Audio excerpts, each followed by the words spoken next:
Allez, Morel Verabotaï, Brouchim Abaïm. Merci beaucoup d'avoir fait le déplacement. Vous êtes très nombreux et nombreuses ce soir. La vérité, messieurs, il faut prendre exemple sur les dames. Hein. Parce que regardez, en nombre, elles sont à chaque fois supérieures à nous. Vous connaissez l'histoire avec le Rav Cyrus. Vous voyez, c'est pas prévu dans le cours. Déjà, je parle de vous, vous me donnez des idées. C'est incroyable. C'est pas la quantité, c'est la qualité. Je me mêle pas, hein, vous vous débrouillez après. Après, il y aura les pizzas et tout, vous réglez vos comptes. Un jour, Rav Cyrus, vous connaissez l'histoire. Quand il est arrivé à Marseille, il est passé par Marseille, il a commencé à Strasbourg, après Marseille, après Paris, grand rabbin de France, etc. Donc, il était grand rabbin de Marseille. Donc, Rav Cyrus, quand il est passé par Marseille, il a pris donc ses fonctions. Il y avait beaucoup de choses à remettre sur les rails, d'accord. Le Marseille d'aujourd'hui, c'est pas le Marseille d'avant. Paris, pareil, tout ce qui était côté religion, etc. Et donc, ils s'étaient assis avec le consistoire. Donc, ils se sont mis d'accord sur les conditions de travail pour pouvoir prendre le poste. Et donc, le Rav Citruc, il arrive dans la synagogue à Breteuil, la grande synagogue de Marseille. Il se rend compte qu'il y a beaucoup de choses qui ne vont pas. Les hommes et les femmes priaient ensemble. L'orgue était joué pendant Shabbat. Bon, c'était du grand n'importe quoi. Et donc voilà, c'est donc il a dit, écoutez, il va falloir comprendre que c'est pas possible. Si vous voulez que je sois rabbin, il va falloir faire les choses selon la halakha. C'est pas on fait ce qu'on veut, etc. Donc, écoutez bien, ils ont dit oui à tout, ça on s'en occupe, l'orgue, ça, si, ce que vous voulez. Le miaoui, le micro aussi, on enlève le micro pendant la sina. Par contre, il y a un truc qu'on peut pas se mêler, c'est les femmes. Si on dit aux femmes qu'elles doivent changer de place, remonter pris en haut, on va se faire bouffer. Monsieur le rabbin, vous gérez le dossier, c'est trop gros pour nous. Un petit truc, il a dit pas de problème, je m'en occupe. Donc les annonces, l'ouverture de la synagogue Breteuil, le nouveau rabbin, intronisation, ça va être la folie. Maintenant, il se dit, mais comment le rabbin Citruc, il va jouer son jeu, quoi. C'est compliqué. Eh bien, figurez-vous que les gens sont arrivés Shabbat à la synagogue. Et là, on trouve une pancarte à l'entrée. Mesdames, vous êtes priées de regagner la place que vous n'auriez jamais dû quitter, 2 points au-dessus des hommes. Alors, l'histoire, je l'ai entendue de son fils, le Rabbi Yaakov Citruc. Il a témoigné, il a dit, il n'y a pas eu une personne qui a râlé. Toutes les femmes, elles ont pris le chemin de la Ezrat Hashim, elles sont montées à l'étage. Oui, donc, Baruch Hashem, les femmes, je pense qu'elles ont la quantité et elles ont également beaucoup de qualité. Vous voyez, je vous ai défendu, hein. Alors mes amis, ce soir on parle de Rabbanim, on va continuer sur ce chemin-là. Je vous dis la vérité, j'ai pris un kiff à préparer ce sushi. Chaque semaine je kiffe. Mais là il y avait un enchaînement et quelque chose, je pense, qui va tellement vous parler à vous comme ça va parler à moi, en tout cas j'espère. C'est extraordinaire. Vous savez, chez nous les Juifs, Baruch Hashem, on a l'habitude, je pense que vous le faites, ou vous avez au moins entendu des gens qui le font, si ce n'est pas votre cas, ce qu'on appelle prendre conseil avec un rav pour des décisions dans la vie, n'est-ce pas? Alors des fois, ça peut être sur des très gros dossiers. Et des fois, ça peut être sur des choses même plus banales. Des fois, il y a une personne, je me rappelle un jour, quelqu'un m'a raconté une histoire avec Rabbi David Pinto chez Epin, Rabbi David Hanania. Il voulait savoir, il devait signer pour acheter une maison. Et il a demandé au rav, est-ce que cette maison elle est pour moi ou pas? Alors, celui qui croit au rabbanim, il croit en la Torah, il croit en Moulat Rachamim, il comprend le sens de la question. Quelqu'un qui n'est pas très proche de Torah, il va dire, mais je ne comprends pas. C'est un Yoetz Nadlan, c'est un conseiller en immobilier, le rabbin, qu'est-ce qu'il connaît? C'est comme un jour, j'ai adoré. Bon, c'était un Ashkenaz, celui qui a dit ça, je ne peux pas lui en vouloir. C'est un avocat, ok, donc avocat, tout bien structuré, tout bien carré. Vous voyez, tout est très carré là-bas dans ce monde-là. Et il entendait une personne qui dit, voilà, il y a une personne qui était malade, il y avait un enfant malade, il est parti voir à la Vachalom le Rav Mimoun de Marseille, pour ceux qui ont entendu parler du Rav Mimoun, un très très grand Rav qui nous a quittés il y a quelques années maintenant. Bon, Roger, mon père, il était très très proche de lui. Et il est parti demander une bracha, qu'est-ce qu'il a, etc. Qu'est-ce que vous conseillez de faire comme examen? Et il raconte l'histoire, et l'avocat en question, il pose la question, il dit, mais je comprends pas, le Rav Mimoun, il est pédiatre? Il comprend pas, il y a des gens qui ne comprennent pas. Alors le type va voir Rav David Pinto, il dit, Rav, je signe cette maison ou pas? Le Rav, il lui a dit, mon fils, je vois pas ton mazal là-bas. Ça peut tout dire comme ça veut rien dire. Le mec, qui se connaît, il n'a même pas vu l'appartement, il ne sait même pas, qu'est-ce qui va pas son mazal là-bas. Et voilà qu'il me dit que quelques semaines après, on lui propose un autre appartement. Il me dit, Rav, on m'a proposé, il lui dit d'accord, c'est à peu près où? Natania, tel. Il lui dit, c'est quoi l'adresse? Au téléphone, c'est quoi l'adresse? C'est quoi l'étage? 3e étage. Numéro de dira, il a dit, c'est bon signe, c'est pour toi. Pourquoi ça oui, pourquoi ça non? On ne sait pas. Moi-même, j'ai un cousin aussi qui voulait un jour déménager. Il est parti voir une personne également, une pointure immense qu'on a perdu, Rav Chaim Kanevski. Allah Vachalom, Mamash, lui c'était roi Hakodesh Befiv. Hachem qui parle à travers Mamash, à travers sa bouche. Parti lui demander, il avait trouvé une super affaire. Il avait un appartement, vous savez maintenant que l'immobilier dans tout Israël a explosé. Mais il y a des quartiers à Jérusalem, là, c'est incroyable. Et une petite maison. S'il la vendait et qu'il allait acheter une grande maison dans un autre quartier qu'il avait trouvé, non seulement il pouvait acheter, il lui restait encore un peu de monnaie. Il a dit, c'est pas possible, tout colle, c'est super, j'ai un acheteur. Frère, il l'a écouté, il lui a dit, non. Il lui a dit, non, ça va pas être bon pour tes enfants. Oh là là. Mais non, lui, il m'a dit, pourtant j'ai vérifié, les écoles, ça a l'air de coller, machin, et ils voient beaucoup plus loin que nous. Et je vais vous dire encore mieux que ça, pour revenir encore avec Rabbi David, parce que vraiment, moi, c'est quelqu'un qui m'impressionne, son aura, les conseils qu'il peut donner, etc. Mamash, Tzadik, Ben Banam, Shel Tzadikim. Ce qui est fou, c'est que des fois, il n'y a pas que les juifs qui prennent des conseils avec des rabbins, même des fois les non-juifs.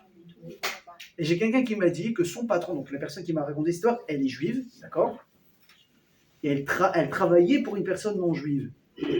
Et à force, au bout de 15-20 ans de travail avec la même personne, il parlait de sa vie, il disait qu'il avait un rabbin avec qui il prenait conseil. Il décrit rien de très grand. Et un jour, ce patron, ce non-juif, il a eu un problème, il ne savait pas quoi faire. Et par désespoir, il a dit à son employé, est-ce que tu peux me brancher avec ton rabbin? Je voudrais lui demander conseil. Il est un petit peu étonné, il dit, je vais me renseigner, il parle au Rav. Le Rav dit, ok, ça ne me dérange pas, qui me demande. Il le reçoit, il lui demande conseil, pour les affaires, il avait un problème. Encore une fois, David, c'est pas un businessman, d'accord? C'est un rabbin. Il a ouvert des mosdot, il fait plein de choses. Le business, il n'a jamais appris ça, il était à la yeshiva. Il va dire, regarde, 1, 2, 3, 4, il s'en sort. Maintenant, le pire, c'est quoi? Écoutez bien ce que je vous dis. Je ne connais pas le nom de ce patron, mais la personne qui me dit, si je dis le nom, tout le monde le connaît en France. C'est une très, très grosse pointure. On n'en a pas dit plus. Mais dis-moi, je peux te dire une chose. C'est que ce type-là, il est en train maintenant de conclure des affaires à des chiffres, des millions d'euros. Des millions. Tac, on y va. On discute, massa au matan, oui, non, échange, oui, tac, tac, tac. À la fin, quand tout le monde tombe d'accord sur les conditions, les avocats de ce patron, ils ont donc maintenant tous les papiers prêts, etc., les conditions, il faut tout bien cadrer. Les avocats du non-juif, du patron non-juif, ils disent, bon, on est d'accord, on attend le feu vert final du rabbin avant de signer, n'est-ce pas? T'imagines ou pas? Alors des fois, tu vas le faire pour des cas de santé. Des fois, tu vas le faire pour des cas de mazal. Rav, est-ce que cette fille, elle est bien pour moi? Rav, est-ce que ce garçon, il est bien pour moi? Mais la question, tu te dis, mais moi, je ne comprends pas. Qu'est-ce que lui, il a de plus que moi? Il a beaucoup de Torah, il n'y a aucun problème. Mais à quel moment on est passé dans le côté un petit peu, on va dire les choses, mystique, un peu fou? Et il voit quoi? Il voit des trucs qui volent, il voit des trucs que je ne vois pas. Comment c'est possible ça? D'ailleurs, la Torah va nous dire, assez les harav, n'est-ce pas? Il faut que chaque personne il se fasse un rav. Donc on a l'impression qu'il faut faire un rav pour la halacha, pour la Torah. Ça c'est Moutar Shabbat, ça c'est Assour. Rav, j'ai un problème à poil, j'ai pris la cuillère, ouais, les questions du quotidien. Ça c'était comme ça, j'ai mis dedans 24 heures, pas 24 heures, la poêle était propre, la poêle était sale. Il y avait du poisson et de la viande, tous les tralala habituels. Tu dis bon, c'est peut-être pour des questions halachiques qu'il faut se faire un rav après tout. Pas pour demander des conseils de tous les jours. Sauf que la Mishnah d'Avot elle continue. Assez des harav, ensuite, ou kne les chachaver, achète-toi un pote. Ce Chazal, ils vont dire que c'est tellement important, les amis, les bons amis dans la vie, que ça vaut même le coup de les acheter.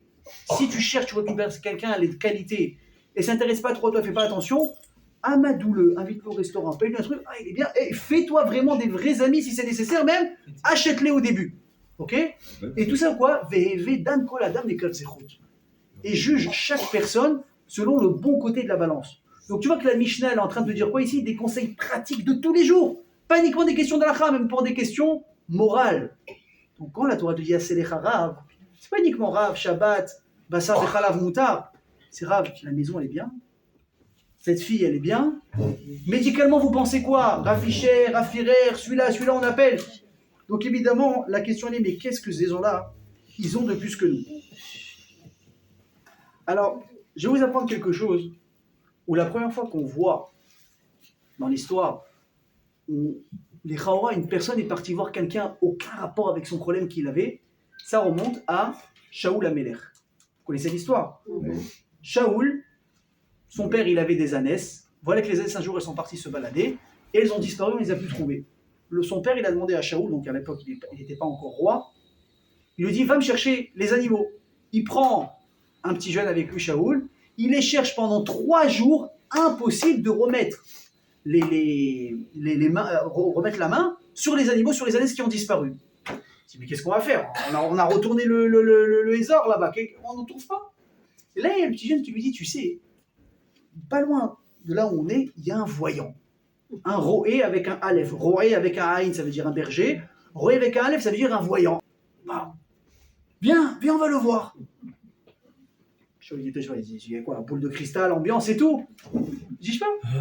Et là, il rentre chez lui, c'est qui ce voyant en question? Shmuel Hanavi, le prophète Samuel. Et Shaoul, il rentre, il dit, en quoi je peux t'aider, mon fils? Il dit, voilà, je trouve pas les ânes de mon père, pareil que tu peux m'aider. Et là, Shmuel lui dit, t'inquiète pas, elles ont été retrouvées déjà, elles sont déjà chez ton père, et ton père il est en train de dire, mais qui va dire à Shaoul qu'on a retrouvé, et Stam il est en train de chercher pour rien. Et à part ça, Shmuel lui annonce que ce sera derrière le premier roi d'Israël. Donc tu vois que quoi? À la base, pourquoi il est venu voir Shmuel? Pour une bêtise. Rav, je trouve pas mes clés de voiture. Vous avez compris ou pas? Rav, qu'est-ce que tu penses? J'investis dans la crypto-monnaie ou plutôt dans... Mais tu vois que ça s'est fait là-bas. Là, tu vas te dire, bon, bah, Shmuel Hanavi, c'est Shmuel Hanavi. Moshe Rabbeinu, c'était Moshe Rabbeinu. Ben, je vais vous surprendre. Vous savez ce qu'ils disaient les gens à l'époque de Shmuel Hanavi? Ouais, mais Shmuel, c'est pas Moshe. Ben oui, parce que chaque génération entre guillemets a son grand. Donc tu es en train de te dire, peut-être qu'à l'époque, on avait des grands, on avait Baba Saleh, on avait Rav Kadouri, on avait Rabbi Shimon Bar Yochai, Rabbi Akiva. Bah oui, lui, il était quelque chose, tu dis tout de suite. Tu dis, mais les petits rabbins là d'aujourd'hui, qui sont là sur les réseaux, sur ci, sur ça, il est là, lui il fait une vidéo, lui ci, lui ça. C'est franchement entre nous. C'est pas la même chose.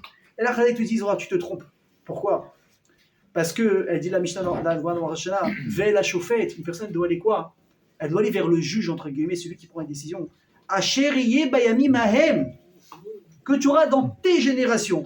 Elle lecha lelech, elle a été la chauffette chez Beyamecha. Ou les ha'amin, écoutez bien, chez Shmuel Bedoro, que Moshe Rabbeinu Bedoro.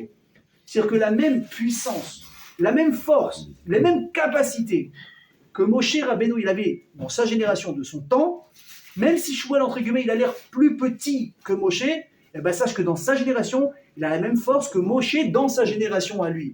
Évidemment, tu prends peut-être Moshe en même temps côté de Shmuel, peut-être que c'est déséquilibré, mais chacun dans sa génération, c'est exactement pareil. Donc nous, aujourd'hui, quand on a un safek, quand on a un problème, il faut être capable de quoi? D'aller voir nos rabbanim et de leur faire confiance. On va expliquer évidemment comment ça marche. On l'a eu la semaine dernière, Parashat Yitro, l'événement majeur du Ham Israël, le tournant principal c'est quoi? Le don de la Torah. Extraordinaire, tonnerre, éclair, et alors pour le coup il n'y avait pas d'effets spéciaux. Hein. C'était 100% naturel, il n'y avait pas d'Hollywood, il n'y avait pas de montage, il n'y avait pas de fond vert, il n'y avait pas tout ça. Incroyable. Le monde entier a assisté à Matan Torah, tout le monde a retenu son souffle. On sait très bien, Hachem il a parlé au Bnei Israël, les Neshamot sont sortis, elles sont revenues. Ça a été entre guillemets une folie, du grand n'importe quoi. Waouh, explosif. On passe le coup de tonnerre, le coup de théâtre. Moshe maintenant il va monter, il va recevoir la Torah et surtout il va apprendre la Torah. Alors lui il a eu un peu de chance, il a eu une formation accélérée. 40 jours, 24 heures sur 24, il est sorti, il connaissait tout. Ouais, je vous dis tout de suite, essayez 40 jours, ça va pas marcher. Hein. Son prof, c'était Dieu, bon Dieu. Moshe, c'était Moshe. Ok, c'est pas grave. Nous, on a une vie entière pour le faire, on n'est pas pressé. Et voilà que quand Moshe, il monte là-haut, vous connaissez la Gemara dans la Masechet Shabbat, on a l'habitude en général de raconter ça à Shavuot, mais comme on parle de Matan Torah, je vais la ramener rapidement. Il y a eu la fameuse rébellion des anges quand ils ont vu Moshe débarquer. Ils sont là comme ça entre eux, et là ils voient Moshe, ils se rendent compte que c'est pas un ange. Mais normalement, un ange, j'imagine, tu mets la main à travers et il sent rien. Là, tu fais ça à moi tu vas me toucher. Et là, il voit un être humain. Il dit, oh, Malilou Disha Benenu. Qu'est-ce qu'un être humain qui provient, donc qui est né d'une femme, qui fait parmi nous, c'est pas sa place. Il dit, Hachem, c'est quoi cette histoire? Il a passé la douane de sécurité, il est passé entre deux, qu'est-ce qui s'est passé? Qu'est-ce qu'il leur dit Hachem? Non, ne vous inquiétez pas, tout est sous contrôle. Quoi, tu es au courant de l'embrouille? Il fait, ouais. Il fait, qu'est-ce qu'il vient faire? Il dit, ben, venez prendre la Torah.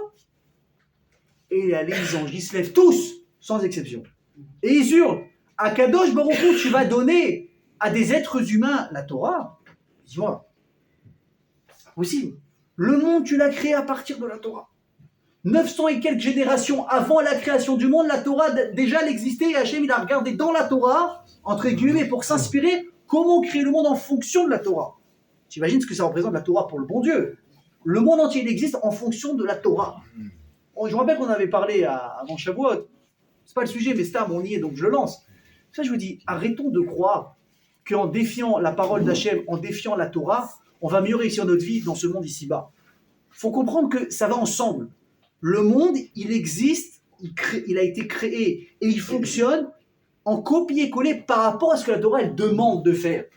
Donc si toi, tu es le petit malin, tu dis non, moi je vais être le petit caillou dans le rouage et je vais faire l'inverse pour gagner du temps ou gagner de l'argent, tu n'as pas compris que tu te bats contre un système qui te dépasse complètement. Ok, je referme la parenthèse. Donc ils disent, mais Hachem, c'est pas possible. Tu vas pas massacrer la Torah avec ces fous là. Tu as vu de quoi ils sont capables? Tu as vu le terrain que tu leur as mis? Mais ils vont la bafouer. Ils vont la tuer, ta Torah. On n'est pas d'accord. Ils étaient tellement énervés. Moshe, il flippait. Moshe, il flippait, la Torah, la Gemara dit. Hachem, il dit, Moshe, allez, défends-toi, réponds-leur. Il fait, mais tu rigoles, mais je me mêle pas, moi. Je peux pas. Ils vont me brûler. Il dit, t'inquiète pas. Echos Bekissa Kavod, attrape le trône céleste, t'es protégé. Ouais, c'est comme un gosse, il voit des grands basiles, en fait, comme ça, il tient la main de son père, il fait même pas peur, parce que c'est son père qui est là. Il dit, vas-y, attrape et réponds-leur. Moshe, il a une des balles toute prête. Qu'est-ce qu'il leur dit? Il fait, oh, calmez-vous, là. D'un coup, il reprend du courage. Vas-y, il y a marqué quoi dans la Torah? Anochi Hashem Elokecha Sherotzeticha Eretz Mitzrayim. Je suis Hashem ton Dieu qui t'a sorti d'Égypte. Vous étiez en Égypte. Vous avez été asservis. La Torah, à qui elle s'adresse? À nous. On continue. Kabet et avicha et imecha. C'était le cours de la semaine dernière, vous vous souvenez? Honore ton père et ta mère. Vous avez des parents? Vous avez été créés biologiquement comme nous, physiquement? Non. L'otachmod, l'otignov, l'otinaf. Vous avez été rare qui vous pousse à voler, à faire des choses à envier. Il aura prouvé par plus la Torah n'est pas faite pour vous. La Torah elle est faite pour nous, donc laissez-nous tranquilles et acceptez. Les maîtres les malachim, qu'est-ce qu'ils ont fait? Ils ont baissé la tête, ils ont accepté la défaite. Mais là, quand tu as la Gemara, tu dis bon, c'est sympa. C'est sympa de savoir ce qui s'est passé il y a 3000 ans. Tu dis mais concrètement, on ne comprend pas. Vous pensez que les anges, ils sont possessifs? Le problème de quelqu'un qui est possessif, c'est un être humain. Il ne sait pas partager, il a peur de manquer. Tout ça, encore une fois, ça vient de notre caractère. On est comme ça. On doit travailler ça. C'est un mauvais trait de caractère. Les anges, ils n'ont pas de trait de caractère. Il ne peut pas avoir un problème de possessivité, ça n'existe pas. Donc là, d'un coup, la Torah elle est en train de partir. Ah, on n'est pas d'accord, on ne veut pas partager. Premièrement. Deuxièmement, les anges, comment ça se fait que vous vous réveillez maintenant? On sait très bien qu'avant déjà Matan Torah, même s'ils n'avaient pas l'obligation de le faire à l'époque, Avalé Avot, Abraham, Yitzhak et Yaakov, ils ont accompli la Torah. Il y a marqué quoi? Il y a marqué dans Bereshit que Abraham, Vaishmor Mishmarti, Mitzvotai, Chokotai, Vetorotai. Il a accompli, il a respecté toutes les parties possibles de la Torah. Ils l'ont fait d'eux-mêmes. Tu vas me dire, mais comment est-ce qu'Abraham connaissait la Torah alors qu'elle n'a même pas été encore donnée? Réponse, qu'est-ce qu'il dit Razal? Les reins d'Abraham Avinu, il lui a enseigné la Torah. Ça veut dire quoi? C'est pas qu'il n'y avait pas une petite voix dans sa tête qui lui parlait. C'est quand il était face à une situation, il savait instinctivement qu'est-ce qu'il devait faire et qu'est-ce qu'il ne devait pas faire. Ça, Hachem il veut, ça, Hachem il veut pas. Preuve, c'est quoi? Quand les malachim sont venus voir Abraham Avinu, il y a marqué là-bas que quoi? Que Abraham Avinu, Veu Omed Alehem. Littéralement, ça veut dire quoi? Et eux, il se tient sur eux. Alors, c'est l'impression, tu sais, que tu es invité, je dirais pas chez quelle origine, d'accord? Et tu as la maîtresse de maison, tu sais, qui te prend la tête là comme ça. Tu manges? Mange! Prends encore une boulette, prends encore ça, prends encore ça. Non, Abraham, il fait pas ça. Et là-bas, Abraham, il dit, il surveillait. Déjà, il est servé, mais en plus de ça, il surveillait. Mais qu'est-ce qu'il surveillait? Il nous dit quoi? Il nous dit la Torah que ils ont apporté, non pas, ils ont fait Amazon, surtout le plus important, c'est quoi? Qu'est-ce qu'il leur a apporté ce jour-là, Abraham Avinu, à manger? Il leur a amené des produits laitiers et de la viande. Alors on sait très bien que selon la Torah, est-ce qu'on peut manger de la viande et ensuite tout de suite après du lait? Impossible. Est-ce que l'inverse est possible si c'est pas des morceaux de fromage, etc., très très très vieillis? Oui. Donc Abraham il a dit hop les amis, ici il y a des règles à respecter. d'abord le lait, buvez du lait, prenez comme ça un petit bout, ça c'est sympa, on se rince la bouche, même c'est mieux encore de manger un peu de pain, histoire de se nettoyer bien la bouche, on se rince les mains, on change les couverts, on change les assiettes, on peut passer à la suite. C'est ça qu'Abraham Avinu, il contrôlait quand les malachim sont venus. D'ailleurs, pour la petite histoire, parce qu'on a parlé de Moshe, quand Moshe il est monté là-haut au début, les malachim ils ont voulu lui faire la peau. Ouais. Hachem, qu'est-ce qu'il a fait? Il a dit, la Gemara a dit que qu'est-ce qu'il a fait? Il a transformé les traits de visage de Moshe Rabbeinu en ceux d'Abraham Avinu. Il leur a dit, oh, vous n'avez pas honte? Vous êtes parti manger chez lui, il vous a accueilli à bras ouverts, et vous, c'est comme ça que vous le remerciez maintenant? Et les anges, ils ont été pris un peu de court comme ça. Donc, qu'est-ce qu'on voit? Qu'Abraham Avinu, déjà à l'époque, il respectait Bassar Bechalab. Il accomplissait, il respectait la Torah. Pourquoi à l'époque, les anges, ils sont pas remontés en disant Hachem, c'est quoi cette histoire? Pourquoi il y a des êtres humains qui sont au courant de ce qui se passe là-haut? Pourquoi ils font la Torah? Ils sont laissés passer. Là, Mapitom, comme un chez maintenant, Rabbeinu, il monte, il dit bon, officiellement, on va juste la faire en fait. Là, d'un coup, rébellion générale. Makara. Ok? Et peut-être quatrième et la plus importante des choses. On sait que quand Hachem il va donner la Torah, d'ailleurs ça va être le cas à partir des parachutes à venir, Terouma, on va parler de la construction du Mishkan jusqu'à la fin du Sefer Shemot. Hachem, qu'est-ce qu'il demande de faire? De lui construire un Mishkan. Mais il faut comprendre, il n'y a pas plus contradictoire que ça. Hachem, il est, on le sait, En Sof. L'univers entier n'est pas assez grand pour pouvoir contenir Hachem. D'accord? D'un côté, qu'est-ce qu'on te dit? Faites-moi, s'il te plaît, un petite caravane mobile comme ça. Et je vais résider dedans. Tu as essayé de mettre un éléphant dans une 2 chevaux, toi? N'essayez pas. Hein. Dommage pour l'éléphant et dommage pour la voiture. Et là, Hachem, qu'est-ce qu'il dit? Moi, le En-Sof, l'infini, je vais me mettre dans un tout petit truc. En plus de ça, vous allez me déplacer là où vous allez. C'est complètement fou. Qu'est-ce qu'il y a caché derrière tout ça? Alors, je vais vous donner un machel qui est extraordinaire. Un jour, il y a un roi qui avait une fille unique. La prunelle de ses yeux. Hein? C'est une princesse. Il y a des parents ici qui ont des filles. Oui, c'est les princesses des papas, n'est-ce pas? Une fille, c'est pour son papa. D'accord? Donc, c'est bien quand on a 3, 4, 5 ans, c'est toutes des princesses. Mais quand on a une, et en plus, c'est une vraie princesse, elle. Et tu l'as attendue pendant des années, tu l'as. Maintenant, elle arrive en âge de se marier. On lui cherche un bon parti, un chidour. Vient un roi, respectable, riche, beau gosse, tout ce que tu veux. Super, mariage parfait. Sauf que quoi? À la fin du mariage, le roi il va voir le khatan. Enfin, le khatan du moins va voir le roi, il dit regarde majesté, c'est sympathique. Merci pour l'accueil, merci pour le mariage, on a kiffé, on a des super magnets à amener avec nous maintenant. Mais je veux partir. Je veux m'installer dans mon pays, je veux m'installer autre part, quoi. Et le roi lui dit regarde, j'ai qu'une seule fille. T'empêcher de la prendre, je peux pas, c'est ta femme. Mais accepter que tu me détaches d'elle complètement, non. Je suis pas capable non plus. Il dit alors on fait quoi? Il dit alors je te demande un petit service. Installez-vous où vous voulez. Juste dans le... Bon, on va imaginer qu'ils vont se construire un petit château quand même. Allez, au moins une petite villa. Dans la villa, tu me fais comme ça un petit studio, une Yechida Dio, et elle est réservée pour moi. Comme ça que je peux, dès que je veux, au maximum, je peux venir vivre à côté de vous et vivre un peu avec ma fille au quotidien. T'imagines demain la belle doche, elle t'annonce un truc comme ça ou pas? Tu viens, tu demandes sa fille en mariage, tout va bien, elle te dit ah par contre il n'y a pas de problème, vous voulez déménager à Jérusalem ou à Natania, vous nous réservez une chambre. 6 jours sur 7 on est là-bas. Là, tu dis c'est chaud. Et pourtant c'est ce que Hachem quelque part il a fait avec les Bnei Israël. Il leur a dit vous savez, je vous ai donné, écoutez bien ce que je vous dis. La chose qui a le plus de valeur pour moi au monde, c'est la Torah. C'est ma fille.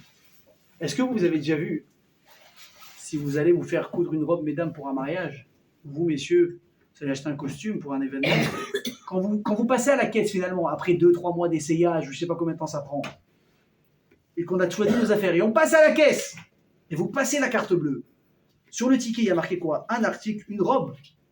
Vous imaginez un jour, vous voyez, bravo, vous avez acheté le costume et le tailleur qui a confectionné le costume qui va avec. Ça n'existe pas. Tu me diras, la méthode entre nous, ce serait pratique pour les retouches. Tu prends 2-3 kilos il t'ouvre direct le pantalon. Tu veux mettre des talons plus hauts, eh ben, il te rallonge un peu la robe. C'est pratique, sauf que ça ne marche pas comme ça. Tu prends un article, tu ne prends pas le vendeur qui va avec. Sauf que là, dans notre histoire à nous, c'est comme ça que ça a marché. Hachem, il dit, regardez, je vous vends, entre guillemets, qu'il est kartov natati lachem. Il a dit, sachez quoi? Sachez que vous avez fait le meilleur achat au monde. Entre guillemets, achat. Vous avez fait un cadeau. Les kartov natati lachem.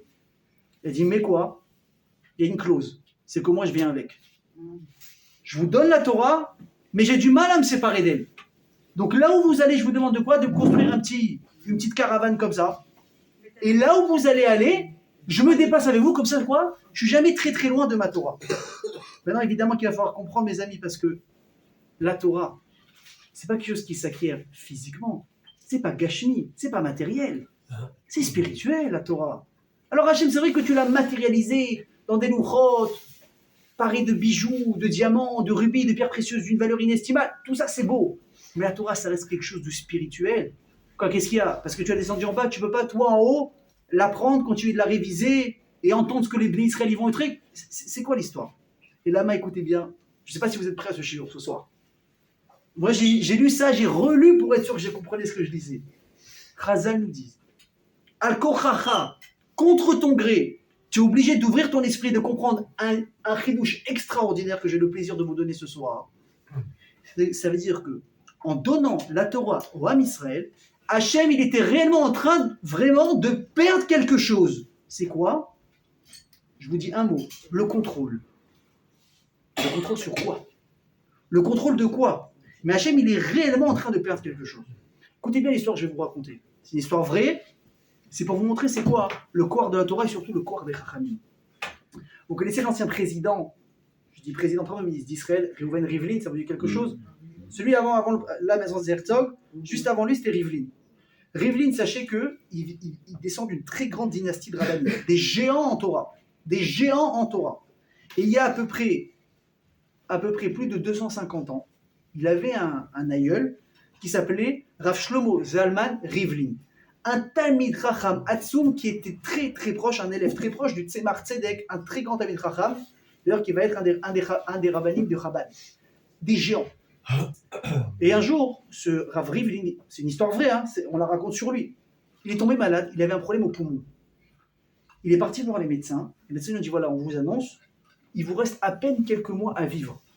Préparez-vous psychologiquement, mentalement, votre famille, réglez vos dettes, réglez vos problèmes. Ce serait dommage que quand vous partez, c'est les enfants qui vont hériter des dettes. Réglez tout ce que vous avez réglé, partez en bon thème avec tout le monde, faites le shalom avec tout le monde. Il vous reste que quelques mois. Et lui, il n'est pas content. Mais il dit, vas-y, qu'est-ce qu'on a dit la dernière fois? Un refait, c'est pas lui qui décide. Vérapo, il est râpé.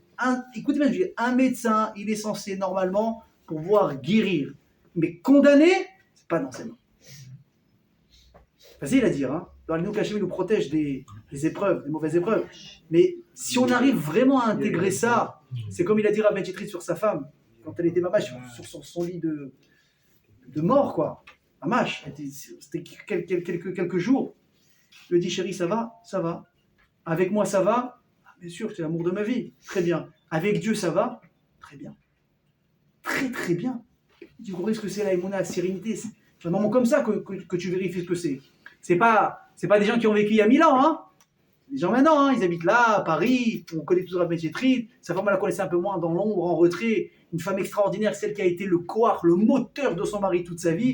Sauf que peut-être qu'on l'a su que maintenant. Mais tu vois que derrière un grand homme, il y a toujours... Tu vois encore une fois la qualité ou pas, sinon? Applaudissez. Il faut que ce soit naturel, Donc, lui, qu'est-ce qu'il fait? Il va voir son Rav, donc le Tzemar Tzedek. Il lui dit, Rabbi, regardez, je souffre de telle maladie. On me dit, je risque de mourir. Une bracha pour que j'aille mourir. Je ne crois pas au médecin, je crois en la Torah, je crois en vous. Faites-moi une bracha que Bisroutra, que je me il me guérisse. Qu'est-ce qu'il lui dit, le Rav, le Tzemar Tzedek? Il dit, regarde, je te fais une bracha que tu ailles mieux. Tu veux aller mieux, tu veux guérir.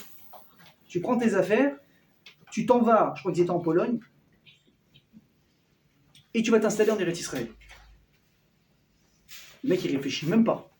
J'imagine, quand déjà, je suis sûr qu'il lui fait confiance au Rav. Mais quand c'est que tu es en stade terminal de Chadesham quelque chose, mais tes valises, dans l'heure, elles sont faites, 2 heures après, tu es déjà en train d'embarquer. Donc il prend ses affaires et il s'en va. Il arrive en Eretz Israël. Il a vécu en Eretz Israël encore 20 ans. Alors que le médecin, qu'est-ce qu'il lui a annoncé? Là, dans 2-3 mois, tu pars. Donc évidemment, quand tout le monde a vu ça, le Tzemach Tzedek, quel génie, quel tzaddik, quel koach atfilot ve'abrachot il a, c'est incroyable, les gens ont commencé à faire la queue, on prend des rendez-vous 6 mois à l'avance, on veut tous des brachot. Et donc, même lui, le Rav Rivlin, parti voir son Rav, merci, quel bracha extraordinaire. Il lui a dit, mais vous croyez tous que je suis un faiseur de miracles? Il a dit, mais il y a un truc hyper logique dans ce qui s'est passé. Est-ce que vous voyez quelque chose de logique ici? Il n'y a pas, le mec il va mourir, il vit, il n'y a pas de magique, c'est un miracle. C'est beaucoup plus que ça, écoute bien. C'est beaucoup plus profond que ça. Il dit, regarde, écoutez bien, vous allez tomber. Il a dit, la maladie dont tu souffres au poumon, c'est une maladie dont les animaux également peuvent souffrir. Et vous savez qu'il y a une très grande marloquette, je suis choqué, j'ai appris la halachot de Trefot et de Shridot, donc je peux vous dire de quoi il s'agit. Il y a une très grande marloquette entre le Shulchan Aruch que nous on suit les Sfaradim et le Rabbah Rabbi Moshe Isterlis que les Ashkenazim y suivent sur les halachot de Trefot. Je vous fais un... Vous voyez, regardez, Akash Baruch Hu, il a appris en 40 jours à Moshe toute la Torah. Moi, en 1 minute, j'essaie de vous faire un résumé de 6 mois d'halachot sur Trefot. On va aller très très vite. La marloquette principale entre Sfaradim et Ashkenazim, c'est quoi? C'est quand je fais la shrita à une bête et que je vérifie les poumons. Il faut que ce soit ce qu'on appelle chalak. C'est-à-dire quoi? Chalak, lisse. Il n'y a aucune imperfection, tout va bien. Je vous dis, c'est très simple. Tu sens un tout petit truc. Tu prends, tu jettes, c'est ta ref. Je répète, c'est ta ref. Pas cachère, c'est ta ref. Ta ref égale, c'est pas cachère. C'est bon? Ok. Le Rama, il dit non, pourquoi Mama? Pourquoi tu es extrême comme ça? C'est nous les exclusifs. Laisse-nous l'extrême. Pourquoi vous allez extrême comme ça? Il dit non, tu prends le poumon, tu grattes. La petite imperfection qui est dessus, c'est comme ça paraît comme ça, un petit peu comme des toiles d'araignée comme ça, qui se collent. Tu prends, tu grattes. Et ensuite, tu fais un truc simple. Tu prends le poumon, c'est impressionnant à voir. Hein. Tu prends le poumon, et comme ça, le truc. Tu le plonges dans l'eau. Ensuite, tu prends comment on appelle ça, le canet, l'œsophage, tout ça. Tu souffles. Je vous dis, quand j'ai appris chez mon Rav, il m'a dit, fais, j'ai dit, tu rêves. Moi, je mets ma bouche là-dedans, tu rêves, je mets ma bouche là-dedans. Tu souffles. Je vous épargne l'odeur et le goût. Et là, le poumon, qu'est-ce qu'il fait quand il se remplit d'air? Comme il est dans l'eau, c'est simple. S'il y a un trou, qu'est-ce qui va se passer? Des bulles. S'il n'y a pas de bulles, c'est que c'est bon. Oui ou non? Ça, c'est le Rama. Ben Joseph, il n'est pas d'accord. Il dit, moi, je dis non. Et le Rama, il dit oui. Ok, ça va être la grande différence entre le Chalak et le Glat. Le Chalak, c'est quoi? C'est Chalak Bet Yosef. C'est Chalak selon la Shita de Shulchan Aruch Maran à Bet Yosef. Et quand on vous dit c'est Glat, c'est que souvent c'est Chalak. Parce qu'on vous dit Glat, c'est Chalak en Yiddish, oui, mais c'est selon le Rama. C'est pour ça qu'on a changé le mot en Yiddish pour dire que c'est Ashkenaz. Ok, bon, à l'occasion, on fera un drébéfim plus long. Ouais, plus en dessus, c'est pas grave. Attends, bah, évidemment qu'on fait Chalak, on est Sfaradim. Mâchez la Birla. Ok? Donc vous, habituez-vous une chose, il faut manger selon Bet Yosef, je répète, selon le Shulchan Aruch. Quelqu'un qui ne mange pas Chalak selon la Shita du Bet Yosef, il ne mange pas kasher. C'est clair? Il faut le savoir. Il y a Ashkenazim, il y a Sfaradim, vous savez, vous ne savez pas, il est toujours bien pour bien faire. Ce n'est pas un cours maintenant de halachot de viande, ce n'est pas Ichot Trefot, vous n'avez pas de dire ni des chochatim ni quoi que ce soit. Vous avez au Rachem Rami Levi, au Sherat, tous les magasins. Aujourd'hui, pratiquement, la majorité des viandes sont vendues en tant que Chalak Bet Yosef. Vous n'avez pas de souci à se faire. Si vous voulez, je dis après le cours, je m'en vais nulle part. Il y a des questions avec plaisir. Je reviens à ce qu'on disait. Il dit Tzemach Tzedek à son élève, le Rav Rivlin. Il dit comprends quelque chose. La maladie dont tu souffres, c'est une maladie donc également les animaux peuvent souffrir. Et sur cette maladie-là, il y a une marloquette. Le Rama, il dit quoi? Le Rama, il dit qu'une maladie comme ça, c'est taref. Mais sur cette maladie-là, je alors qu'il dit non, c'est bon. Parce que vous savez pourquoi on dit que l'animal il est taref s'il a une petite imperfection, et alors quoi? Qu'est-ce qu'il y a? Écoutez bien jusqu'où ça va. Maran, il dit, enfin tout le monde est d'accord là-dessus, mais après il faut comprendre sur quel cas ça parle. Qu'un animal qui a une imperfection au poumon, on dit taref, ça veut dire qu'elle ne va pas finir l'année, cet animal. Il va mourir, donc c'est un mort vivant, tu ne peux pas le manger. S'il y a imperfection, il y a quelqu'un qui va mourir. Donc maintenant, Maran, il dit, dans cette maladie-là, Maran, lui, il autorise, Shulchan Aruch, et le Rama, les Ashkenazim disent, non, c'est pas bon, elle va pas tenir, donc forcément c'est taref. Il dit, nous, maintenant, on vit en Europe de l'Est, en Pologne, etc. C'est qui ici le Maradéatra qui prend les halachot, qui décide? C'est les Ashkenazim, le Rama. Ici, avec cette maladie, tu n'es pas viable, tu vas mourir. Par contre, si tu vas en Eretz Israël, c'est qui le Maradéatra? Qui est-ce qu'on suit ici? Maran Bet Yosef. Rabbi Yosef Karo, le Shulchan Aruch, selon lui quoi? L'animal, bien sûr qu'il va vivre. Donc, c'est dire quoi? Qu'en Eretz Israël, tu peux vivre. Mais ici, en Europe de l'Est, tu allais mourir. Vous vous rendez compte? Là où tu te... Attendez, venez remettre bien les choses à leur place. Là où tu te situes, en fonction de la halacha qu'il faut suivre, en fonction du Rav qui a dit moutar ou assour, il va vivre ou il va mourir, l'animal, et toi tu ressembles à cet animal, en fonction de ça, tu vas vivre ou mourir. Ça veut dire, écoutez bien, que quand Akadosh Baruch Hu, il a donné la Torah aux êtres humains, il n'a pas juste donné 613 mitzvot, tu manges, tu fais pas, il a dit ça va beaucoup plus loin que ça. Il a dit les amis, je vous donne maintenant le koach, la puissance et la shlita de régner sur la réalité, sur l'espace et sur le temps. Ça veut dire quoi? La Gemara elle dit également, que je leur dit quoi? Rosh Chodashim Rishonu Lachem. Nissan, premier mois, tac tac tac. Il dit à partir de maintenant, c'est vous qui allez décider quand Rosh Chodesh a lieu.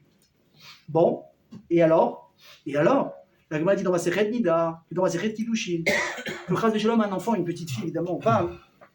Si jamais elle a perdu sa virginité avant 3 ans, la membrane, elle peut se reconstituer naturellement. En Chas v'Shalom, un cas de viol, un cas d'accident, n'importe quoi. Passé 3 ans, c'est terminé. Elle ne pourra jamais retrouver cette membrane qu'elle a perdue. D'accord?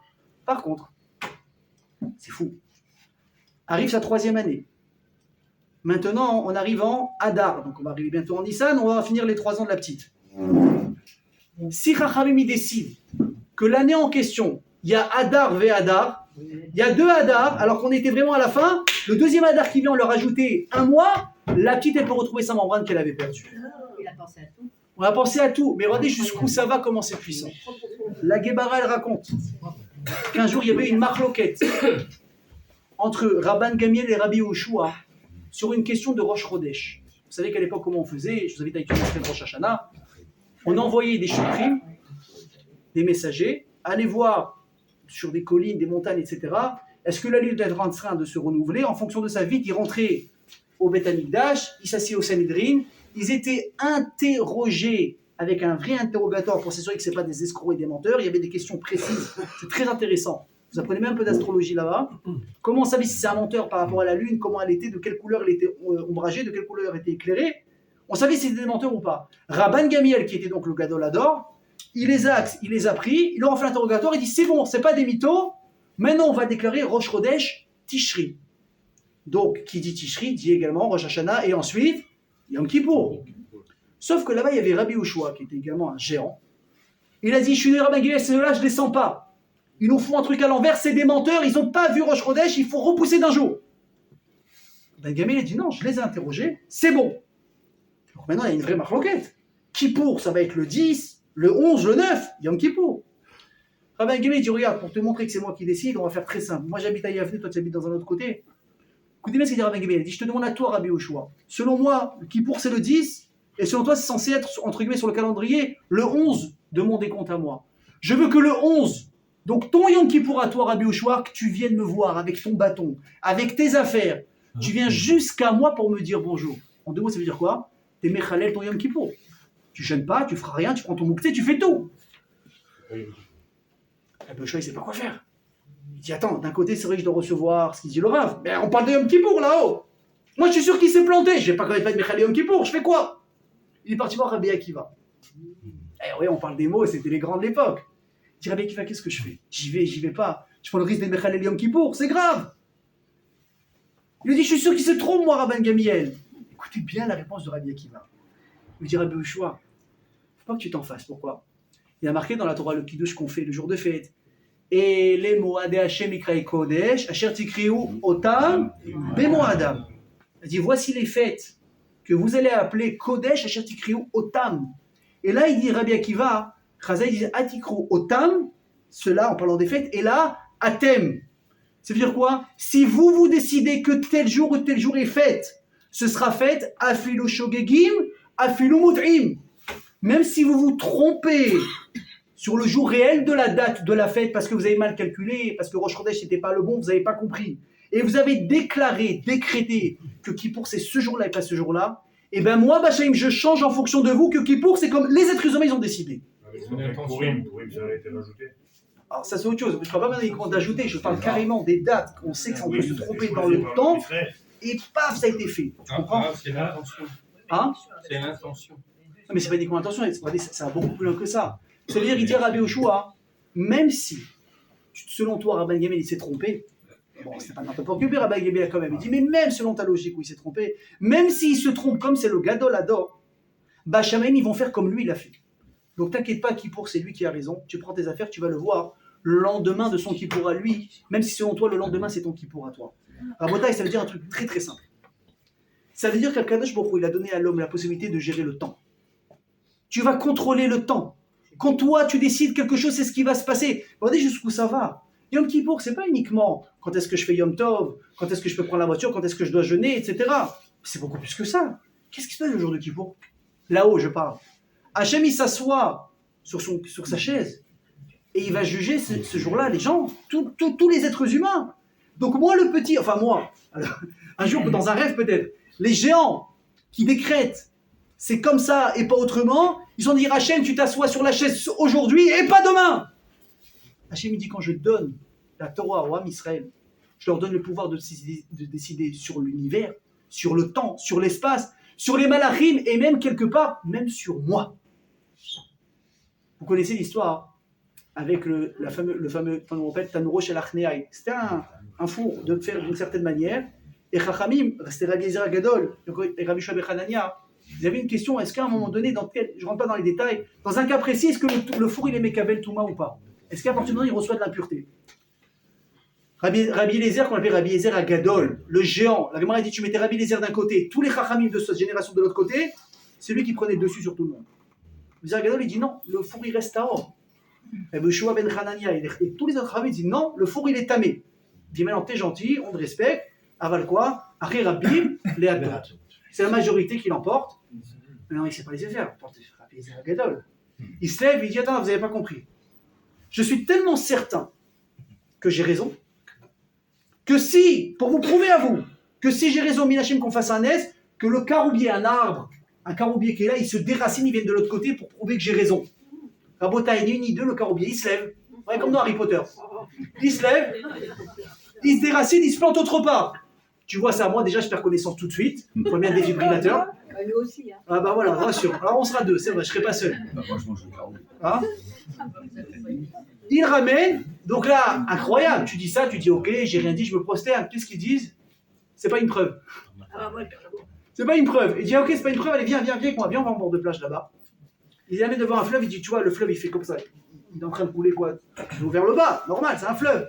Si j'ai raison que la halakha elle est comme moi, que le fleuve il se met à couler à l'envers.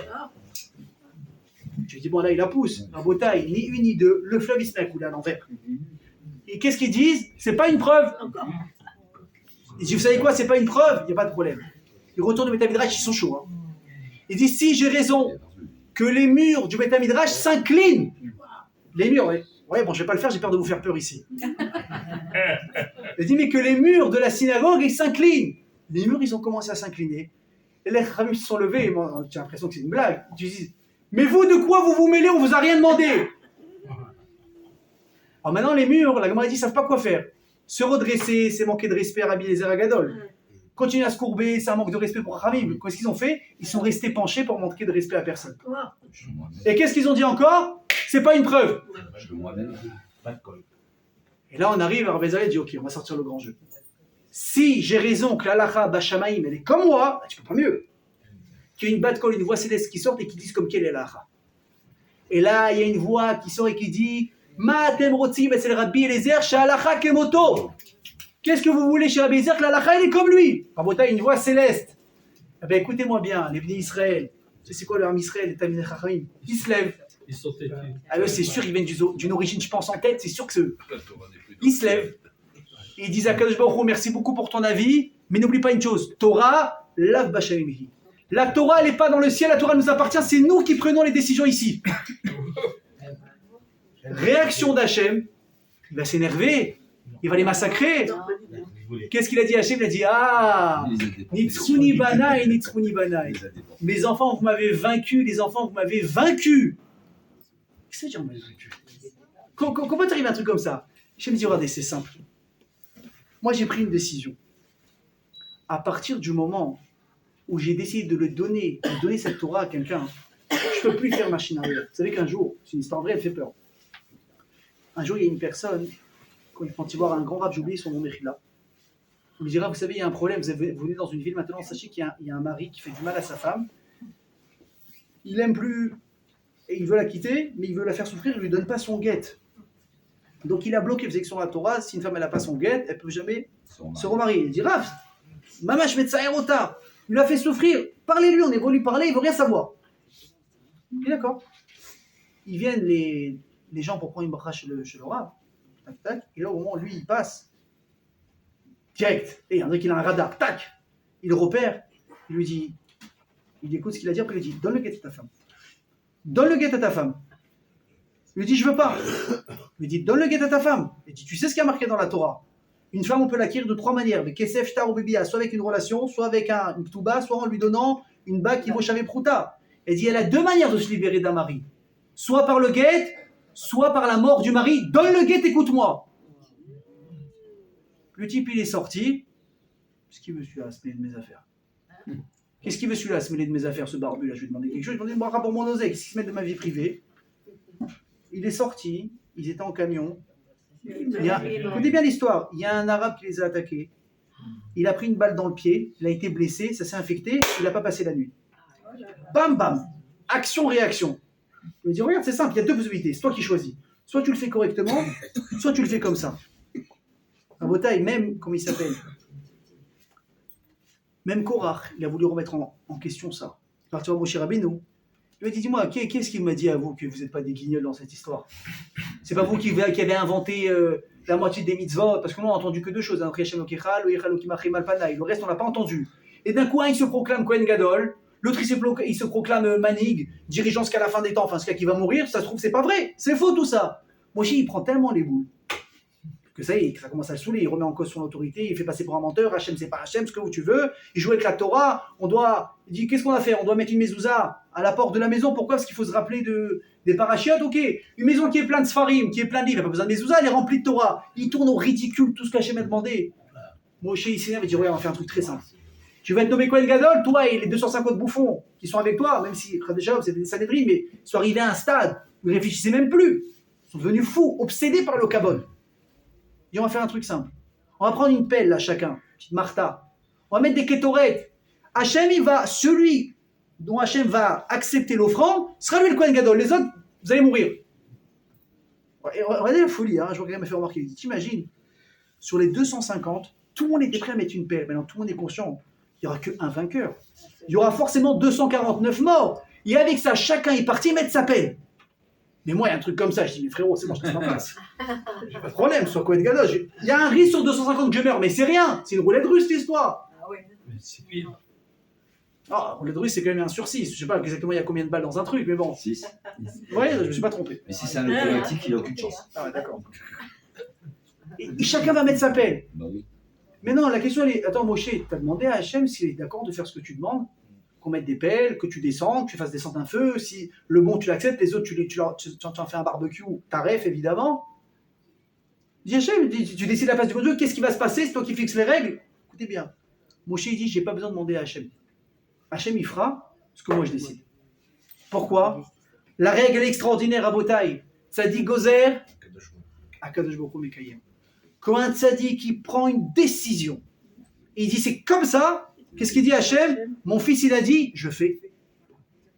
Alors, je vous rassure, il faut avoir le niveau, hein. Faut avoir le... Ah, ça c'est Vadaï. Ça c'est Vadaï. Mais surtout, rappelez-vous d'une chose qui est importante. Hein. Quand vous allez les pèleriner des tzadikim, des grands tzadikim, ou même demander à un rave, je dis pas tzadik s'il te plaît, je lui dis, je sais pas, voilà, il y a Baba Salé il y a pas longtemps, Baba Salé s'il te plaît, écoute la tfila, réponds-moi, ça c'est Avodah Zara. Bien sûr que oui. Baba Salé, s'il te plaît, par ton mérite, accède auprès d'Akadosh Baruch Hu qui répond à ma tfila. Celui qui donne, celui qui répond, celui qui fait des miracles, c'est que le bon Dieu. D'ailleurs, j'ai entendu un cours il y a récemment un petit peu de Kabbalah, c'était très intéressant. C'était très intéressant. Expliquer là-bas comment ça marche. On appelle ça les partoufim, les visages, toutes les midotes, ils sortent malchout. Bon, c'est un peu complexe, mais moi j'ai eu du mal à suivre. Et à chaque fois, le Rav qui donne les chiours, c'était une bombe atomique, clarté extraordinaire.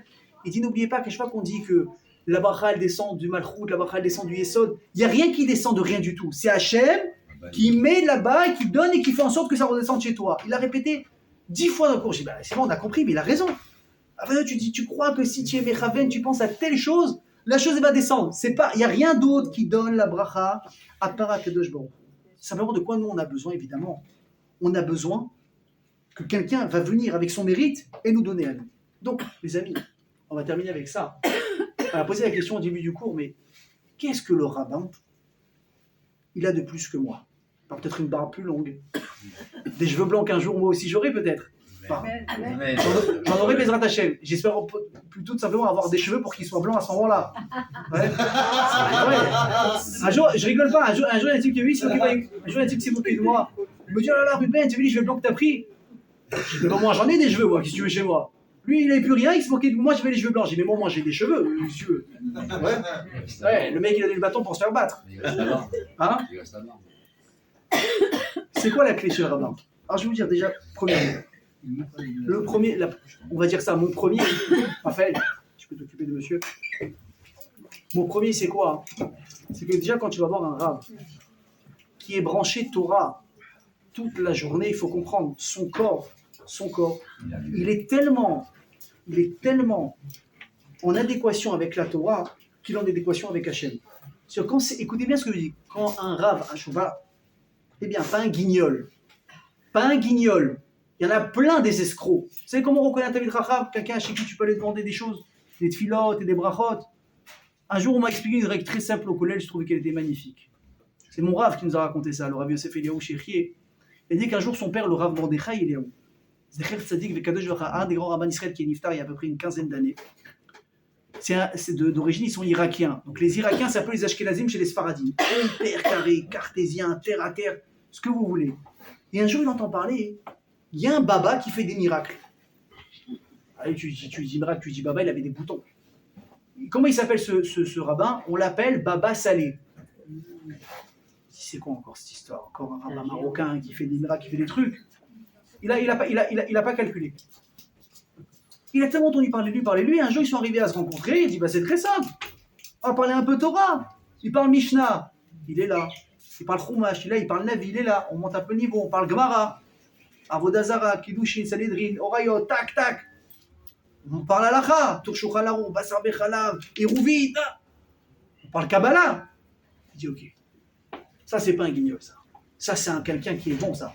Ils se sont liés d'amitié, ils étaient très proches. Et un jour, on raconte une histoire, et ça va être peut-être ça la clôture de tout ça.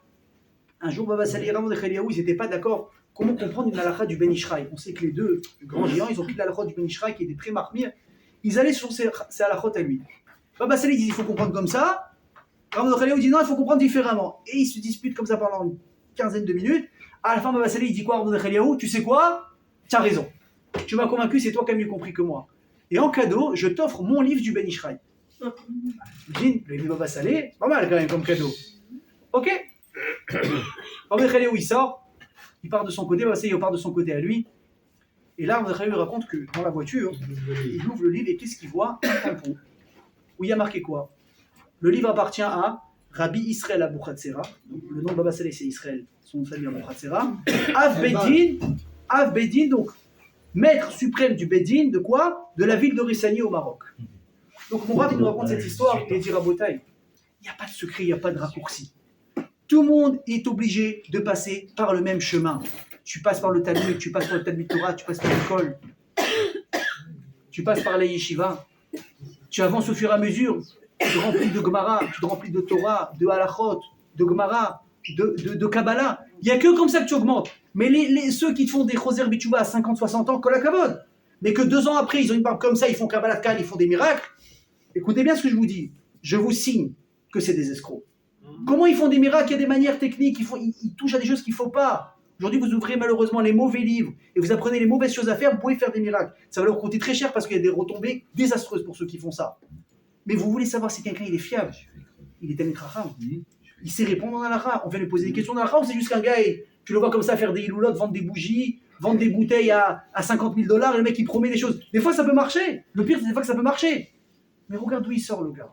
Donc une personne qui est vraiment Yoshev Velomel, il est en adéquation constante avec Hachem quand il parle. Écoutez bien ce que je vous dis. Quand il vous répond, c'est pas lui qui répond. C'est Akadosh Baruch Hu qui répond à travers sa bouche à lui. Premièrement. Évidemment, on aimerait aujourd'hui pouvoir poser des questions au bon Dieu. Hachem, je fais quoi? Là, le petit beau gosse que je vois à la Sina depuis 1 mois et demi. Il me regarde, je le regarde, il me regarde.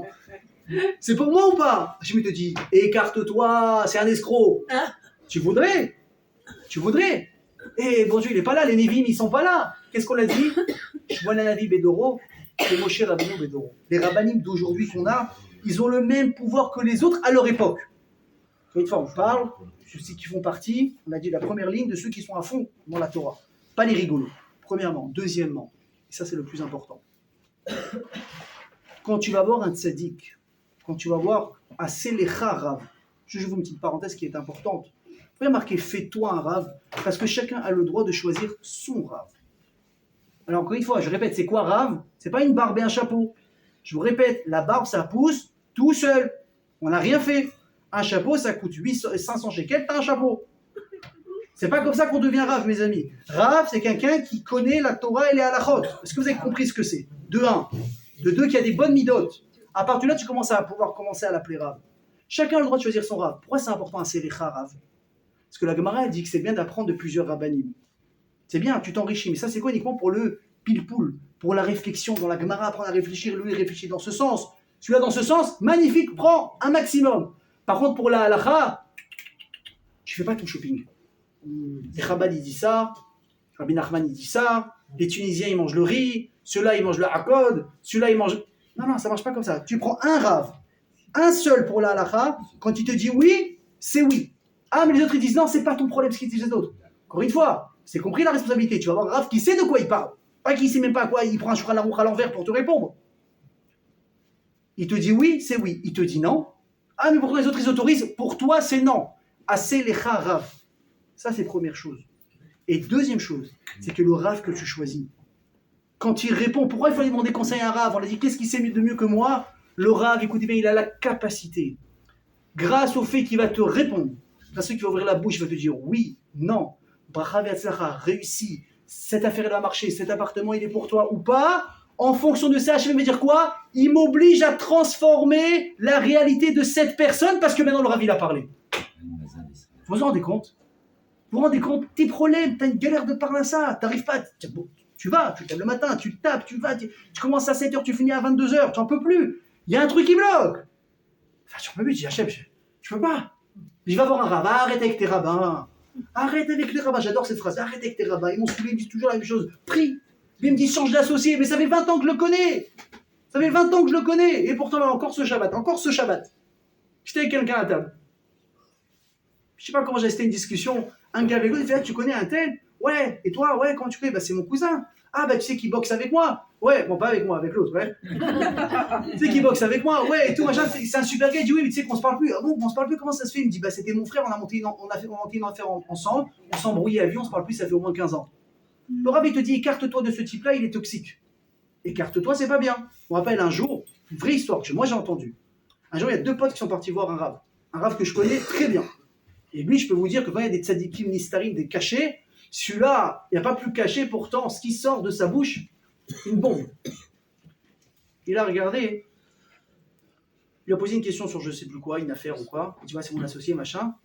Il écoute, il lui dit, ça va avec ta femme? Mais quel rapport? Bravo, quel rapport? Je lui dis, ouais. Il dit, ok, après il lui dit, et lui, c'est ton ami? Je dis, bah oui, ça fait 25 ans qu'on se connaît, on se voit rien. Wow. Il dit, ok, mes amis, il te que quoi? Que sa femme va le tromper avec son ami. Quoi? Comment c'est possible? Donc lui, il a simplement quelque part révélé une situation. Mais quand un rabbin te dit, mon fils, mets des billes là-bas, ça va marcher, même si ça ne devait pas marcher. Sur les statistiques logiques, ça ne marche pas. Le tzaddik, il a dit ça marche, qu'est-ce qu'il dit Hachem? Oh, avis à tout le monde, et Ruben Natal qui a mis des billes, je vous dirai pas où, parce que sinon on va pas gagner moi. Il a mis des billes là-bas, faites monter les actions, il faut qu'il cartonne. Dites amen, s'il vous plaît. Vous savez pourquoi Hachem, il a été obligé, à travers le tzaddik, de changer ma réalité. Donc, Rabotai, quand vous avez un doute, vous priez, avant tout, il faut prier. Avant tout, priez, croyez en Hachem. Si ça ne suffit pas, si vous n'êtes pas assez convaincu, si vous avez besoin, entre guillemets, d'une présence, d'un minimum de présence qui va vous aiguiller, d'une réponse claire dans vos oreilles, ne perdez pas de temps. Prenez vos jambes, la voiture, le bus, un taxi. Vous allez prendre rendez-vous avec un Rav. Rav, je suis venu écouter ce que vous allez me dire. Attention, vous n'allez pas avoir un Rav pour écouter ce que vous voulez entendre. Bah ouais, j'adore les bah ouais. On les connaît. 99% ils font ça. Vous allez écouter le Rav qui vous dit que ta droite c'est la gauche et que ta gauche c'est ta droite. Tu dis pas il a fumé un joint avant que je vienne. Non, tu dis c'est moi qui ai mal compris. On a tous mal compris, c'est le Rav qui a raison. Vous avez compris? Il te dit écarte-toi de cette personne. Investis là-bas, tu regardes le cours de la bourse et là-bas l'action. Attends. Tu as demandé voir le Rav. Le Rav maintenant il a un pouvoir. Il va changer la donne. Une personne qui est connectée à Kadosh Baruch Hu, c'est ça le pouvoir qu'on a reçu à travers la Torah. C'est que les anges ils ont hurlé du Hachem, tu vas leur donner ça? On a dit mais pourquoi ils se réveillent maintenant? Abraham Israël il faisait la Torah. C'est Abraham Israël Yaakov, ils comprenaient, ils accomplissaient la Torah. Ça restait idéologique. Mais là tu leur donnes un pouvoir que tu leur as jamais donné. Le pouvoir de décision. Sur nous-mêmes, sur en haut comme en bas. Torah Lav Bachamimi, c'est nous qui décidons c'est quand les fêtes. C'est nous qui disons ce qui se passe avec le temps, avec la réalité. Ça n'a pas fait plaisir aux anges. Machim a dit quoi? Magui Alain. C'est vrai qu'ils vont faire des erreurs. C'est vrai qu'ils vont faire des avérotes. Mais ils auront toujours des gens, des bons bergers, pour bien diriger ce troupeau. Alors, Bézard Hachem, mes amis, on se souhaite que quand on aura toujours besoin de bons conseils, on trouvera les bonnes personnes, les bons rabbinim. Amen, Kenny Ratzon.